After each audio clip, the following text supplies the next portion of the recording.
Hi everyone, welcome back to a new video. So I've had a few days off from the workshop and it's been quite nice, but it's always nice to get back.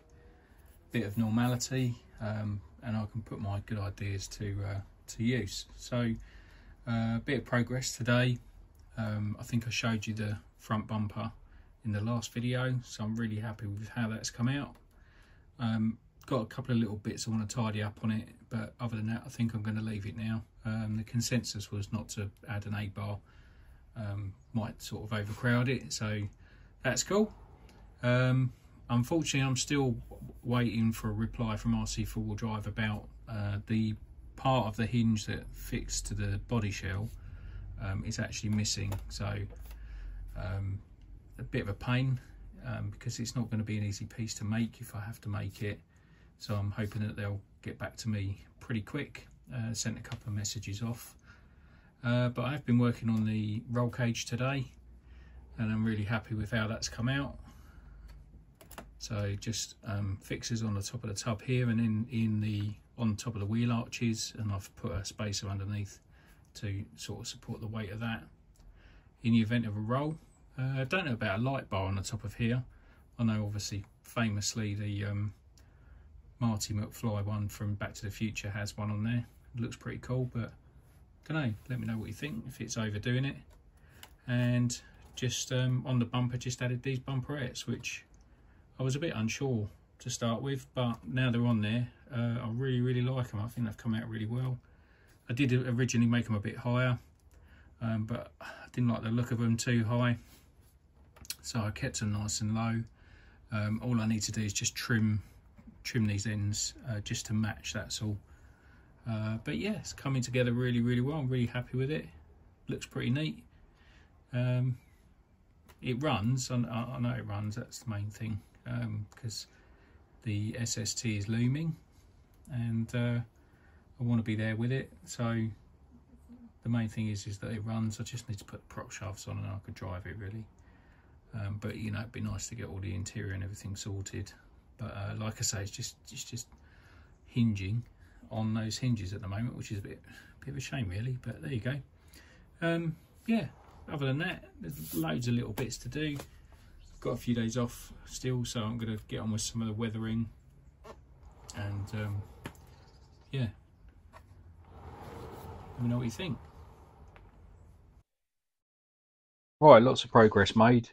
I haven't filmed it all because at the end of the day it's a bit of painting and a little bit more welding. I'm thinking of doing an episode purely on welding and brazing, so if anybody's interested in that, then let me know. I think it'd be quite cool. Something obviously not everybody has the ability to do, but I always find it really interesting, so let me know if you'd like to see that. So front bumper's finished. I'm really happy with that, and I've got the bumper, the winch mounted on there. I run out of hooks, so I just made myself one up, sort of copied a pattern that I've seen already. So yeah, that's pretty cool. Got some line on there, which is Dyneema rope, which should keep that nice and strong. I've got the bonnet is all painted up now. I've also painted it on the inside. I'll give that a little bit of weathering, and I need to get that mounted back in. I've been painting the rear light lenses. I'm not going to bother with all working lights, but I will have headlights and tail lights just to give it a bit of a, you know, an effect of realism. So they're painted up, and I'm just waiting for the reflectors. There we go. Reflectors are drying, so once they're dry I can get those fitted. The interior, I've been working a lot on the interior, so I wanted to go with sort of a brushed metal finish. So I painted them, they were already painted sort of brown, which was very similar to undercoat, so that was quite handy. So I gave them a gunmetal finish and just did some highlights with some black with the airbrush, and then just used a little bit of silver pen to sort of do the accent. So that's the door cards done. Unfortunately, I am missing a couple of bits from the kit, and I have messaged RC 4-wheel drive, and sadly, if I want those bits, I'm going to have to buy the whole kit, pretty much the whole kit. So not really sure what I'm going to do now. I might just have to glue the doors on because it's the hinge part. So if they do turn up, that'd be great. If not, I'm a bit stuffed. So I've been painting the interior as well. So again, sort of gave them a bit of a gunmetal finish. So all the gauges and everything are in. Just need to glue the steering wheel on. I've got a CB radio, which I'm going to put in there because I think that'll look pretty cool. And then I can work on some of the patina. So with the doors mounted, it should sort of look like that, which would be quite cool, I reckon. I'm going to put a load of little accents and stuff on the paint. Yeah, got the metal work done, so I'm really happy with the metal work. Lighting, been doing lighting. I've got all the LEDs that I'm going to use are in, but until I've sort of finished the interior, because obviously I want to hide the wiring. And I'm undecided. I've got some desert lizard shocks to put in, so what I might do is try it with these Traxxas TRX4 shocks first, and if I don't like it, I've got those desert lizards as well. I don't know why that's always awkward to say, but yeah, so pretty happy with progress. Think it's looking quite cool. Really happy with how that back bumper come out. And I've got this little valance that's got to go in there somewhere as well, actually. Thinking about that. But I'm probably going to have to modify it because I still want to be able to open the tailgate. So I think it goes that way up, actually. And this has been bobbed. So I think it's a little bit narrower than it was originally. So we'll have to play around with that a little bit. So yeah, but I'm just testing out. I bought some wireless mics, so hopefully the sound will be a bit more consistent. So I'm just trying it out in this video, see if it sounds any better, and hopefully make the video quality a bit more enjoyable as well. Yeah, so that's progress. So I think next, I'm waiting for some shoe goo to turn up so I can get the windows glued in, get that interior finished. Need to try and find a figure, so I might pop off, spend a bit of time on eBay or Vinted and see what I can find there. So yeah, loads of progress. Can't wait to get it finished now. So right when I thought everything was going well, I get a call from a friend. Wayne, I'm in trouble. I've broke my roll cage. I want to go to SST. Is there any chance you can help me out? So obviously I've got to do what I can to support him. Now, I haven't made a full cage for these before. I have made cages for the Willis, which is, I think it's pretty much the same sort of size. But this is a little bit more complicated as well. I think it's called a Michigan. I'm not great on my Jeeps, but I think that's what it is. Looks pretty cool. Looks like a Renegade type thing to me.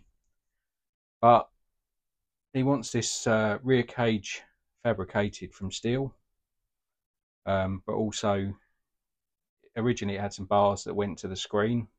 Now they kept breaking off because tiny little sort of 2mm screw, if that, in there. So I think what I'm going to do is, if I build a hoop that goes down to the floor, across the top of the screen and down, and then obviously that gives me something decent to attach to there.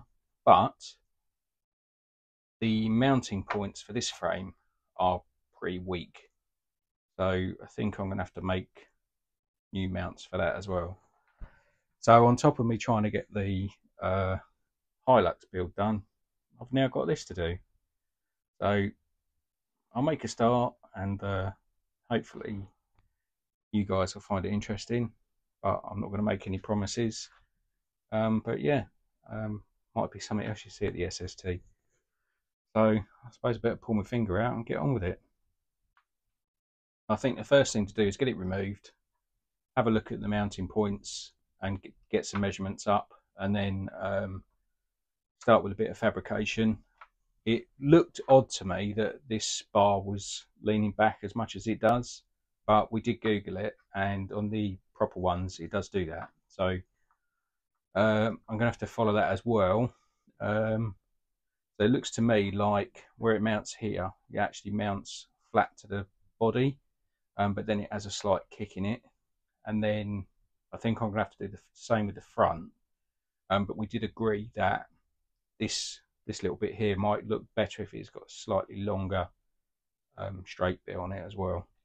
So we are going to do that. It's going to be a slight mod, and I need to make up some little tabs to secure it down to the body. So I think the first thing we'll do is get some tabs made up in the milling machine, get them drilled up, and then we can start bending up some tube for the cage. One thing that's not easy to work out is getting your angles right when you're bending metal.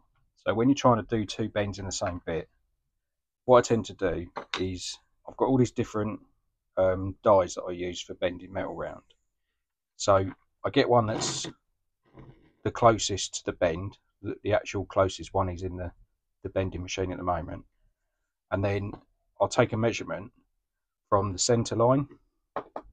So this mark here is where I'm going to determine the center line of my bend. So what I've done is I've done a test bend. I lay it on top of the cage that I'm making. So that's about as close, I think, as I'm ever going to get. So I'm quite happy with that. And then I use this mark here. So I've actually marked this cage. You can just see it there. So I've marked it there. I've turned it over. I've done exactly the same on the opposite end. And then I'll take a measurement between the two markings. So it's actually 130 millimeters. Probably doesn't look like it in the video, but it is. And then what I do, I go over to the bending machine,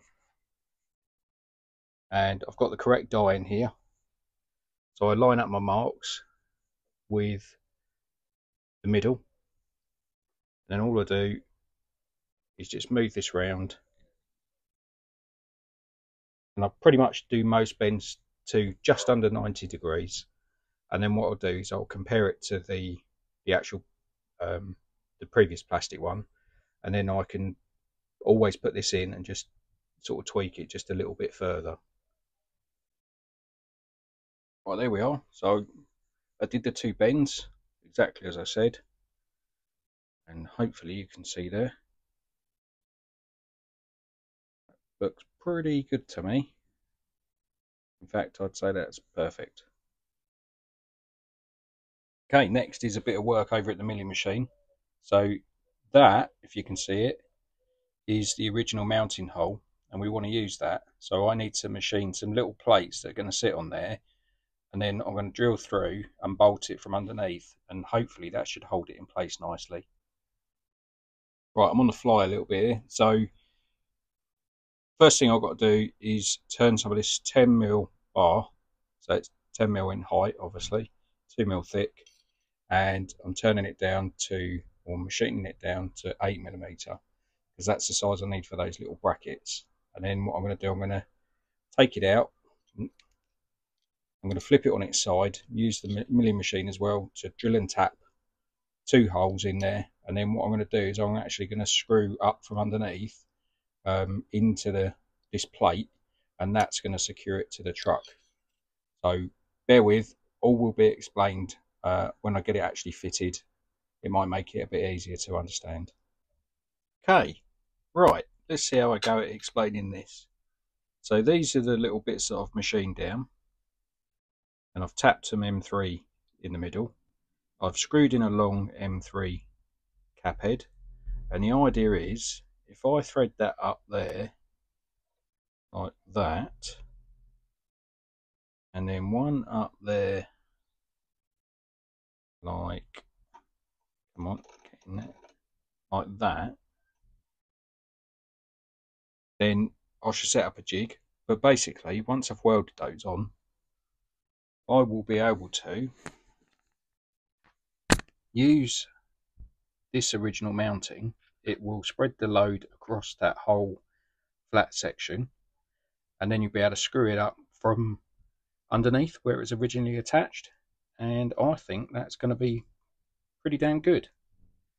So let's get it welded up and then we'll have a look afterwards. That's what I meant. So I knew what I meant. So I've got the foot on there. It's got an M3 tap hole up the bottom of it. So the idea is now that I can screw that onto the bottom of the chassis using the original holes, just in the arches there and there, and then that hold it nice and strong. Right, here we go, all done. I didn't show you all of it because, to be honest, it's a bit repetitive, you know, bending and welding metal, but I thought you'd get the idea if I showed you a few bits at the start. Wasn't that easy, but it wasn't overly difficult. It's just a case of get your measurements right, and you know, I always sort of cut things very slightly longer, and then I like to file them down or machine them down just a little bit at a time just to get them right. But I think it's come out really well. It fits nicely. It's in keeping, obviously, with the original cage. Another advantage is that the screen, I've done it so that the screen still folds up. So the owner has the option of driving it screen down, which obviously they work quite a bit, or screen up. I think he might just want a little clip preference. I wouldn't want that rattling about, so I'd probably put a little clip or something in there. But got the driver back in for him, and yeah, looks really good. I'm really pleased with it. Hopefully you agree. The mirror's back where they're supposed to be. Okay. And so also he had this this foam on here, which I thought actually looked pretty cool. So we'll just pop that foam back on there. Obviously they have the option to take it off. And I didn't clean it up too much either because I thought the discolouring of the welds, it's actually impurities in the weld that makes the colours like that, but it does give a pretty cool effect, so I thought I'd leave it on there. But overall, I'm really happy with it. It's really strong. It's got great mounting points, and yeah, let me know in the comments what you think. I'm gonna have to do a bit of research as to what this is. I can't remember if is it a Machigan or something like that. It's a Jeep anyway. But yeah, came out pretty cool. Thanks for coming along. If you've enjoyed what I've been doing, then please let me know, and hope to see you in the next video. Thanks very much.